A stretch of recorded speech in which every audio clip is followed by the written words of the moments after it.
Welcome to Healthy Living. I'm Lori Johnson. Thanks for joining us today. Our topic is fighting viruses like COVID-19 by strengthening our gut microbiome.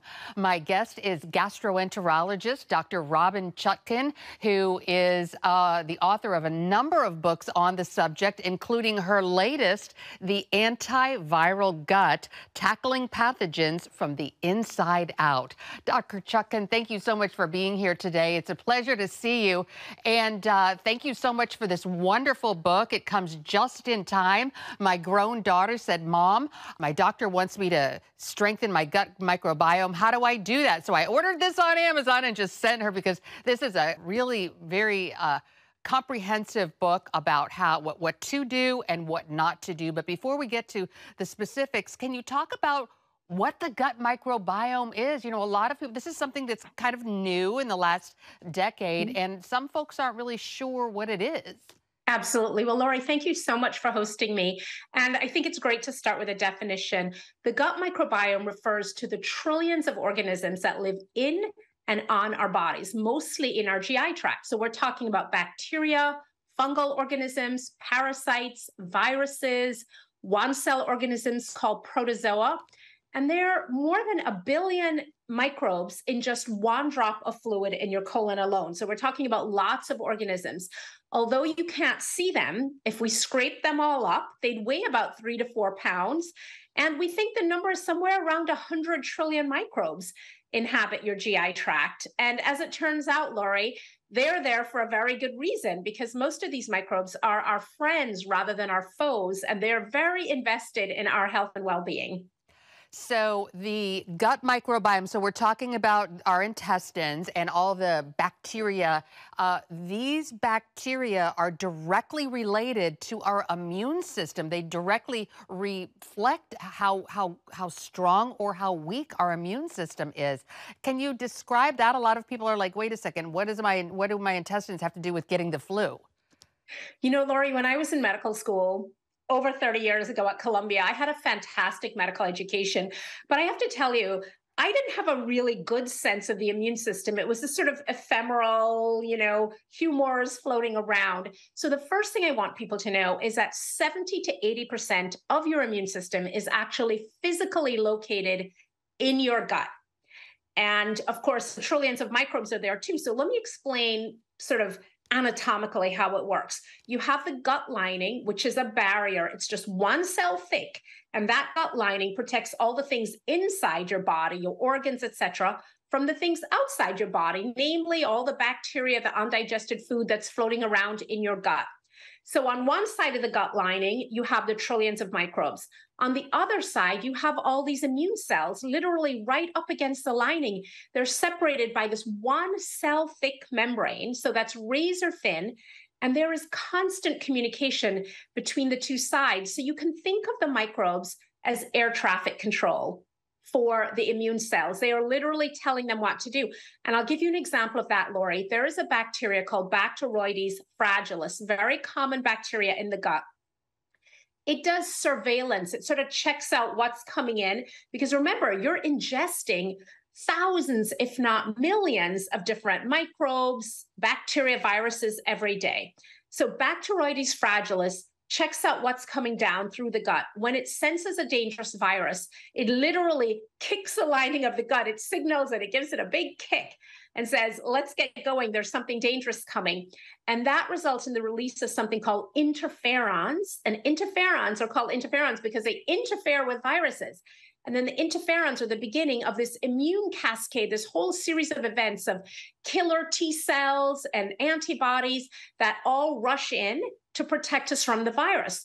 So you can start to see, Lori, that if your complement of Bacteroides fragilis is not as healthy, as robust, if you don't have as many of these good bacteria as you should, that signaling is not going to work. So it really is very much a hand and glove relationship between the immune cells on one side of the gut lining and the microbes on the other. And you really get into this whole idea of a leaky gut, where if there is that very thin lining, if there's a puncture, if it's compromised, then that can cause a lot of health problems. But before we get to that, I did want to really focus on the main subject of your book, which is preventing, or even in some cases treating, COVID-19. And you really bring out this wonderful question that so many of us have been asking ourselves during the pandemic, which is, if certain people are exposed to COVID-19, why do some people get really sick and others don't? And you say it's often because of the strength of their gut microbiome. Can you kind of drill down on that a little? Absolutely, Laura. When you think about it, not just for COVID-19, but for virtually all illnesses, for heart attacks, for cancer, for strokes, for pneumonia, the health of the host matters. And when we talk about health host, particularly in the setting of viral infections, we're really talking about our terrain, our soil, and how healthy that soil is. And by terrain, we're really talking about the microbiome and the immune system, these things that protect you. And so if you think about somebody, an 85-year-old having a stroke, if that 85-year-old is also hypertensive and has obesity and is sedentary and a smoker and not in good health, they're not going to do as well with a stroke compared to a 35-year-old. So there are issues of age and comorbidity, but it turns out that the most predictive factor for whether you will be asymptomatic, have mild symptoms, make a full recovery, or perhaps end up very ill, plagued with post-viral symptoms, the most predictive factor is the health of your microbiome. There was a study last year that showed that you can predict respiratory failure, admission to the intensive care unit, need for a ventilator, and even death by looking at the microbiome, by analyzing it. And two bacteria in particular, one called Faecalibacteria prausnitzii. This is a bacterium, Lori, that is associated with people who eat a high fiber diet. It's protective against cardiometabolic disease, cancer, diabetes, etc. And it turns out it's protective against COVID-19. So high levels of F. prausnitzii, Faecalibacterium prausnitzii, but F. prausnitzii for short, high levels of this bacteria are correlated with a healthy microbiome, a healthy gut, a better outcome. Another bacteria, Enterococcus faecalis. Enterococcus faecalis, or E. faecalis for short, is a bacteria that's been associated with post-operative infections. And it's a dangerous bacteria because it can penetrate that gut lining that we talked about that's so important and bring viral infection into the bloodstream, into distant organs. High levels of E. faecalis means a less good outcome, a poorer outcome. So, as a gastroenterologist who studies the microbiome, this doesn't surprise me because your microbiome is a more unique identifier of you than your own DNA. It tells us everything about you, where you were born, where you've lived, medications you've taken, the diet you've eaten, environmental exposures.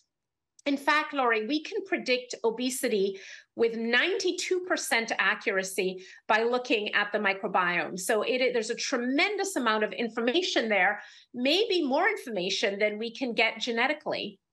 Well, I really love how you point out these specific bacteria, because there are so many different ones with different names and they do different things. And so some of us get a false sense of security if we say, oh, well, I eat yogurt every day, so that has probiotics in it, so my gut is probably pretty good, or I take this probiotic, so I'm fine. How do you make sure that you're getting all of these different kinds of bacteria, the ones that you named specifically that have different purposes? Lori, it's such a great question, and you're absolutely right. These bacteria are all present in our gut. So the important thing is how we feed them. So it's not going out and buying a store-bought bacteria and ingesting it. A lot of those bacteria don't survive to really create meaningful repopulation in our GI tract. But we have our own native populations, and it's really about feeding them. And we know that these good bacteria thrive on a high fiber diet. Now, you don't have to be a vegan or even a vegetarian, but you do need to eat lots of high fiber foods. It's important to incorporate those into your diet because these bacteria take the fiber from plant foods, they metabolize it and ferment it and create something called short chain fatty acids. And these short chain fatty acids are really important, not just for the health of that gut lining in terms of keeping it intact, but also for modulating the immune system, for making sure when you're exposed to a pathogen that your immune system mounts just the right response, not too active, where you're ending up with cytokine storm and destroying tissue, and not so underactive that you're not able to clear the virus. So that Goldilocks immune system, as I like to call it, is highly dependent on these short chain fatty acids that are being produced by gut bacteria when you eat a high fiber diet. And Lori, there was a study from 2018 by the American Gut Project that found that 30 different plant foods per week was a sort of magic number for a healthy microbiome. And so you get credit for fruits, vegetables, nuts, grains, seeds, spices, herbs, all of it. I can get 10 different plant foods into a bowl of oatmeal. Ah, that's fantastic. So you want that variety. All right, we're going to take a quick break and be right back with Dr. Robynne Chutkan. The book is called The Antiviral Gut. Stay with us. Welcome back, and we are talking with Dr. Robynne Chutkan, author of the book, The Antiviral Gut. Before the commercial break, Dr. Chutkan, you said that we already had the good bacteria in our gut, but we just need to feed them so that they grow and multiply. But what about if we have been taking an antibiotic for whatever reason? Don't antibiotics sort of kill our good bacteria? Absolutely. So antibiotics are against bacteria. That's what the name means. And there's not an antibiotic out there on the market that is only going to kill the pathogen and leave your healthy bacteria alone. Unfortunately, that's not how it works. We know that most broad spectrum antibiotics, the kind that you might take for a sinus infection, for a bladder infection, for pneumonia, we know that they will remove up to a third of your gut bacteria. And it's really not a simple matter of just going and taking a probiotic. So the first rule is judicious use of antibiotics. If you are prescribed an antibiotic, you want to be absolutely certain that it is 100% necessary, that this isn't a self-limited infection that may heal on its own, that it isn't a viral infection against which antibiotics have no efficacy at all, that we're not treating inflammation with an antibiotic. So number one, make sure you have a detailed discussion with your healthcare provider to find out. Just ask a simple question: is this antibiotic absolutely necessary? Number one. Number two, there are some things that you can do when you're taking an antibiotic. That is a situation where a probiotic may help, but you have to make sure you're taking the right probiotic, typically one that contains more than 5 different strains. Recommend starting it when you start the antibiotic and continuing it for about a month after. This is also a time to eat those high fiber foods to feed the healthy microbes while you're taking the antibiotics. Very important. There's some other things you can do to support your microbiome. A mushroom tea made from maitake or shiitake mushrooms. Take 2 dried caps of mushrooms, chop them up, 4 cups of hot water, steep it, make a tea. That can be very helpful. So there are lots of different things you can do. And the book has a very robust plan. It's about half the book. And I have a whole section on how to choose a probiotic, questions to ask if you've been prescribed an antibiotic, and what to do to mitigate the damage after antibiotics when an antibiotic is truly necessary.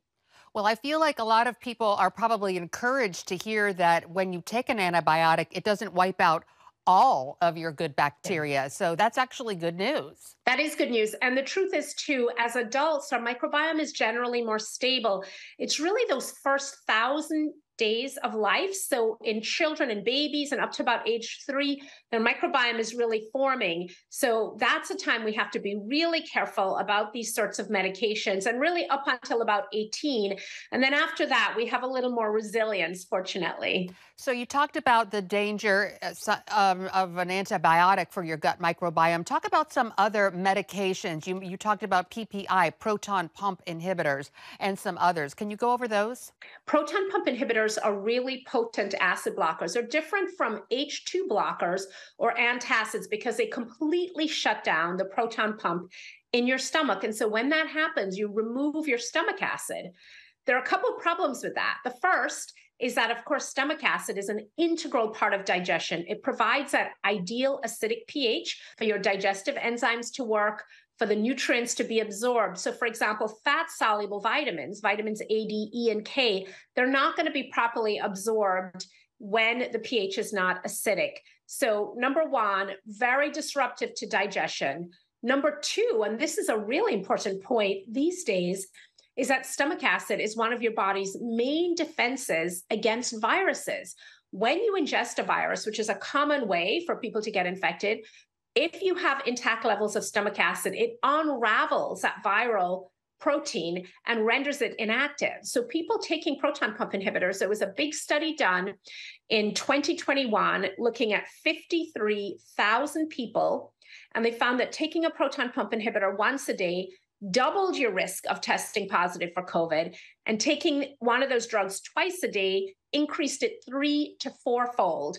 So again, this is a great example of a perfect time to have that conversation with your healthcare practitioner and say, Doc, I know I have acid reflux, or I have heartburn, you prescribed this drug, or you recommended an over-the-counter version, but is it absolutely necessary? What else could I take? What about diet and lifestyle modifications? We know those are tremendously helpful for helping people with heartburn. And again, I go through it all in the book, what you can do to treat your heartburn without these drugs, how to safely taper off these drugs. So important that we're asking these questions because, of course, these medications can be life-saving and they can be very, very effective. But on the flip side, they're making us more vulnerable. So we have to be sure that we're using them judiciously. Absolutely. And once again, the book is called The Antiviral Gut. We're going to take a quick break, but this has all the information about what medications could be problematic for your gut microbiome. We're going to take a quick break and be right back with Dr. Robynne Chutkan. Welcome back. We are talking with Dr. Robynne Chutkan, gastroenterologist and gut microbiome expert, author of the new book, The Antiviral Gut. So, doctor, you said, some of the things we need to watch out for, some of the medications and some of the things we need to do, eat a high fiber diet, lots of those wonderful vegetables. You mentioned in the book that we should really stick away from processed foods, especially sugar-laden foods. And also you talked about some things that are harmful for our immune system as far as lifestyle choices. Can you talk about that? Absolutely. So the lifestyle things are things that we take for granted, but they can pack a really big punch. So I'll give you an example, Lori. There was a study published last year that showed that people who are chronically sleep deprived, getting less than 6 hours of sleep a night, had an increased risk of getting COVID of 76%. And so the number is that for every additional hour of sleep you get, your risk drops by 12%. We know that vaccines are less effective in the setting of sleep deprivation, not just COVID vaccines, but vaccines for influenza, for hepatitis. We can see as much as a 50% reduction in efficacy if you are sleep deprived the 2 days before you get the vaccine. So sleep is that sort of magic elixir that resets our system. It sort of reboots our immune computer. And we know that, again, when we're sleep deprived, our immune system can't activate those T cells to fight viruses and other pathogens. So it's a very, very important part of the mix. Stress is another big one. And we know that stress itself is a risk factor for coming down with COVID if you're exposed and for having worse outcome. And there've been so many great studies about the effect of stress on the immune system with viruses. But one of my favorites was from the researchers at University of North Carolina and Chapel Hill. And they found that people with HIV could progress up to 3 or 4 times faster when they were under chronic stress compared to people who were not. So with every viral infection, particularly those that have a chronic syndrome like COVID, with long COVID. So if we look at herpes, if we look at shingles, if we look at mono, these are all viruses with an acute and a latent and potentially a chronic phase. And we know that these flare-ups of mono, of shingles, of herpes, these things come up when people are stressed. We know that certain pathogenic strains of bacteria can be increased 1,000-fold in the setting of stress. So stress hormones can allow those bacteria to multiply, replicate, and also become more pathogenic where they can penetrate that gut lining. So stress is really something we may not be able to control, the stressful situation, but we can typically do something to help ameliorate our response to it. And again, in the book, I divide up what stress reducing techniques in terms of mind, body, environment, et cetera, what you can do to bring that sympathetic nervous system down, that fight or flight response, and to activate that calming parasympathetic nervous system that can make you more resilient. Such great information, and I'm living proof. I used to get sick every exam period during college. It just goes to show you when you're stressed out, you're more vulnerable. And these ideas and the tips that you provide in the book about how to reduce stress, you don't have to change your circumstances, but it's the way you deal with it, it's how you respond to it that's so important. And this is just so very helpful, especially this time of year. We're going to take one final break and be right back with Dr. Robynne Chutkan, author of the book, The Antiviral Gut. Stay tuned. Welcome back. We are continuing our discussion with Dr. Robynne Chutkan, author of the book, The Antiviral Gut, talking about how to strengthen your gut microbiome to ward off and heal from viral infections like COVID-19, but certainly all the other ones that we're dealing with this time of year, the flu, RSV, the list goes on. Dr. Chutkan, you have been researching this and practicing this type of medicine for years and have written other books on the topic. Tell our viewers how they can find out more about you and your other books. Thank you so much, Laura. You can find me at gutbliss.com, GUTBLISS, or at robynchutkan.com. Two difficult names to spell, ROBYNNE CHUTKAN.com. And the great thing about the robynchutkan.com website is we have so many free resources for you. We have gut guides to over 35 different digestive health connections. They're free, available to anybody. I do a free office hours every Tuesday at noon where I take questions live on Instagram on different topics. I'm always interested in people suggesting topics, and we have a lively discussion. So I'd love you to join me there.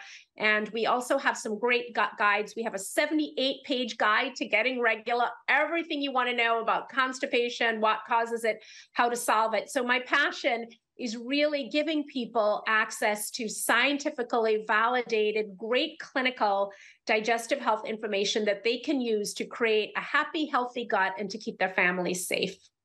Well, this is fantastic information. I'm a big believer in this. I try, but it's interesting that it can get complicated, and so all this information is so very useful. Once again, Dr. Chutkan, thank you so much for being here on Healthy Living, and we appreciate your work and your time and expertise. My pleasure. Thank you so much. And thanks to you for joining us for this edition of Healthy Living. I'm Lori Johnson. See you again next week.